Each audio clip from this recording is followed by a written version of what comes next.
दिल्लीत तरुणीवर झालेल्या सामूहिक बलात्काराच्या निषेधार्थ विविध महाविद्यालयातील विद्यार्थ्यांनी मोर्चा काढला होता। संगमनेर येथे अखिल भारतीय विद्यार्थी परिषदेच्या नेतृत्वाखाली येथील महाविद्यालयाच्या सुमारे 400 विद्यार्थ्यांनी प्रांत कार्यालयावर मोर्चा काढून गुन्हेगारांना फाशी देण्याची मागणी केली।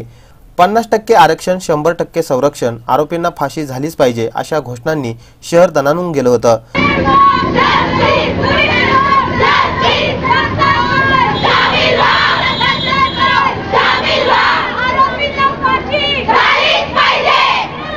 विद्यार्थी परिषदेचे शहर मंत्री वरद बागुल, शहर सहमंत्री सर्वेश देशपांडे, शहर महामंत्री रोहित चौधरी यांच्या नेतृत्वाखाली हा मोर्चा चंद्रशेखर चौकातून सुरू झाला। आरोपींना फाशी देण्याची एकमुखी मागणी यावेळी विद्यार्थ्यांनी केली।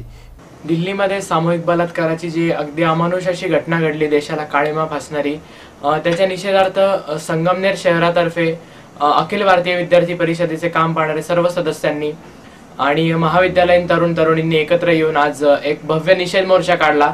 जो निषेध मोर्चा गेला प्रांत कार्यालयावर आणि तिथे प्रांत साहेबांना आम्ही त्यांचे सहकारी उपस्थित होते, प्रांत साहेब अनुपस्थित होते, त्यांना आम्ही त्याचा निषेध आणि संगमनेरमधील तरुणी आणि महिलांच्या सुरक्षेसाठी काही लागणाऱ्या आमच्या ज्या मागण्या आहेत त्यांचा आम्ही त्यांच्याकडे निवेदन सुपूर्द केलं आहे।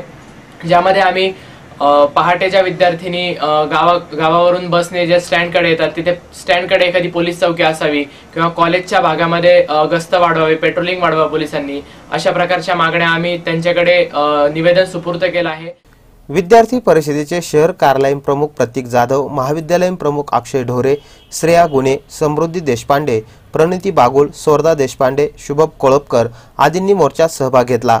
श्रेया गुणे हिने मोर्चेकऱ्यांचं निवेदन दिलं। वृत्त संकलन विभाग, C movies and news, Sangamner.